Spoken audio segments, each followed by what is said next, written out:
ஆசை கோபம் களவு கொள்பவன் பேசத் தெரிந்த மிருகம். அன்பு நன்றி கருணை கொண்டவன் மனித வடிவில் தெய்வம். இதில் மிருகம் என்பது கள்ள மனம், உயர் தெய்வம் என்பது பிள்ளை மனம்.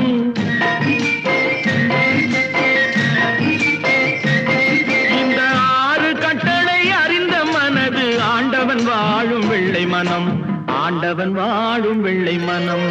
6 மனமே 6, அந்த ஆண்டவன் கட்டளை 6. தேர்ந்து மனிதன் வாழும் வகைக்கு தெய்வத்தின் கட்டளை 6, தெய்வத்தின் கட்டளை 6. 6 மனமே 6, அந்த ஆண்டவன் கட்டளை 6.